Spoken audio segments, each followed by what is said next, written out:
السلام عليكم ورحمة الله وبركاته. النهاردة هنتكلم في حلقة من الحلقات المميزة جدا، وهنعرف خلالها كل ما يخص القرلي كبسول وأهم جرعاته، وهنجاوب خلال الحلقة دي على أهم 9 أسئلة بتتسأل عن القرلي. كمل الحلقة للآخر عشان تحقق أكبر استفادة منها. ويا ريت لو أنت لسه أول مرة تتفرج علينا متنساش تدعمنا وتدوس لايك وتعمل سبسكرايب للقناة وتفعل زر الجرس عشان توصلك الفيديوهات الجديدة أول ما تنزل على طول. خلينا نعرف الأول إيه هي مكونات القرلي كبسول. القرلي بيحتوي على مادة فعالة واحدة اسمها أورليستات، ودي بتنزل بتركيز 120 مللي جرام، والمادة دي بتشتغل عن طريق إنها بتوقف عمل إنزيم اللايبيز، وده الإنزيم المسؤول عن هضم الدهون في الأمعاء. كمان المادة دي بتمنع امتصاص الجسم للدهون الموجودة في الأكل، وبالتالي الدهون هتنزل مع البراز بشكل طبيعي. طيب كلام جميل، إيه هي بقى فوائد كبسولات القرلي؟ أول حاجة القرلي بيساعد على إنقاص وتثبيت الوزن. كمان القرلي بيقلل من احتمال اكتساب الوزن بعد فقده. كمان بيقلل من ارتفاع الكوليسترول، وبيكون ليه دور في تقليل ضغط الدم. وآخر حاجة إنه بيقلل من خطر الإصابة بمرض السكر من النوع التاني. طيب لو حد أخد القرلي كبسول، إيه هي أضراره؟ أو إيه الآثار الجانبية للقرلي كبسول؟ أول حاجة بيسبب تغيير في حركة الأمعاء، واللي بسببها بيعمل إسهال. تاني حاجة بتحصل ودي مشهورة جدا عنه وهو البراز الدهني، وده بيكون ناتج عن خروج الدهون الغير مهضومة. تالت حاجة ممكن يسبب ألم في المعدة ومغص، وكمان ممكن يسبب صداع ودوخة، وفي بعض الحالات ممكن يسبب قيء وشعور بالغثيان.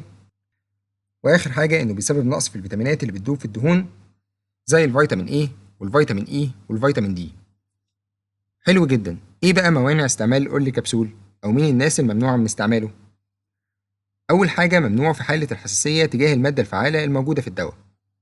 كمان ممنوع في حالات الحمل والرضاعة، وبيكون ممنوع برضو على الناس اللي عندها انسداد في القنوات الصفراوية.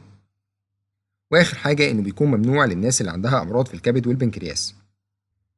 طيب إيه هي بقى جرعة القرلي؟ أو أقدر أستخدمه إزاي؟ الجرعة الأساسية من القرلي كبسول بتكون كبسولة واحدة كل 8 ساعات يوميا، لكن عشان الدواء غالي شوية بنقول للشخص إنه يستخدمه كبسولة واحدة يوميا قبل الغداء بنص ساعة إلى ساعة، بشرط إنه في وجبة الفطار ووجبة العشاء ما ياكلش أي حاجة بتحتوي على نسب عالية من الدهون. وبكده نكون عرفنا كل حاجة عن القرلي، وخلينا بقى نروح نجاوب على أهم الأسئلة اللي بتتسأل عن القرلي كبسول. أول سؤال معانا، هل القرلي بيتعارض مع أدوية تانية؟ والإجابة هنا أيوة، القرلي بيتعارض مع بعض المواد الفعالة زي مثلا مادة السايكلوسبورين، وعشان نحل المشكلة دي باخده بعد القرلي ب3 ساعات. كمان مادة الليفوسيروكسين بتاعة الغدة، ودي باخدها بعد أو قبل القرلي ب4 ساعات. كمان مادة الوارفرين اللي بتكون موجودة في الماريفان، ولو هستخدم القرلي فواجب إني أتابع تحاليل السيولة معاها. كمان في أدوية الصرع لازم آخد بالي لو نوبات الصرع زادت عن الطبيعي أو اشتدت عن الطبيعي. وآخر حاجة لو الشخص بياخد أدوية للإيدز فممنوع منعا باتا إنه ياخد معاها القرلي.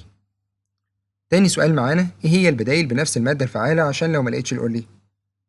القرلي ليه بدايل كتيرة، أهمها الزينيكال والريجي ماكس والكويك سليم والأورليستات والفين شيب والإيزي سليم والسليم سيف، واللي يمشي على القرلي يمشي عليهم بالظبط. تالت سؤال معانا، هل القرلي بيستعمل لحرق الدهون؟ وزي ما قلنا إنه مادة الأورليستات بتمنع امتصاص الجسم للدهون الموجودة في الطعام، لكنها ما بيكونش ليها دور في زيادة معدل الحرق بشكل مباشر. رابع سؤال معانا، هل القرلي بيكون قبل الأكل ولا بعد الأكل؟ والإجابة هنا إنه مادة الأورليستات عموما بتستعمل قبل الأكل بنص ساعة إلى ساعة.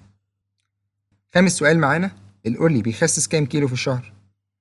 والإجابة هنا استجابة الدواء بتختلف من شخص للتاني، وده بيكون على حسب طبيعة الجسم والحالة الصحية للشخص والنظام الغذائي اللي ماشي عليه. وفي تجارب قالت إنه في بعض الأشخاص خسروا 10% من وزنهم خلال 6 شهور من تناول الدواء، وفي بعض الأشخاص خسروا 3% بس من وزنهم خلال نفس المدة. زي ما قلنا الموضوع بيختلف من شخص للتاني. سادس سؤال معانا، هل القرلي ليه تأثير على الغدة الدرقية؟ والإجابة هنا إن مرضى الغدة الدرقية اللي بياخدوا قرلي لازم يعملوا فحص لوظائف الغدة بصورة دورية عشان يتابعوا أي تغير فيها، بالإضافة إلى إن مادة الليفوسيروكسين واللي بياخدها مرضى الغدة لازم يفصلوا بينها وبين القرلي ب4 ساعات على الأقل. سابع سؤال بيتسأل، إيه هي أضرار القرلي؟ ودي زي ما قلنا قبل كده إنها بتسبب اضطرابات في الجهاز الهضمي زي الإسهال والبراز الدهني وألم في البطن ونقص الفيتامينات اللي بتدوب في الدهون. تامن سؤال بيتسأل: مين أفضل، الأورلي ولا الشيتوكال؟ والإجابة هنا إن الشيتوكال بيحتوي على مادة الشيتوزان، ودي بتعمل على تقليل امتصاص الجسم للدهون. لكن بعض التجارب قالت إن مادة الشيتوزان نتائجها مش كويسة في إنقاص الوزن، بعكس مادة الأورليستات واللي بتكون نتائجها أكيدة في منع امتصاص الجسم للدهون. تاسع سؤال معانا وهو: هل الأورلي بيأثر على الحمل والرضاعة؟ بالنسبة للحمل فهو ممنوع تماما، وأي دواء تخسيس ممنوع أصلا في فترة الحمل.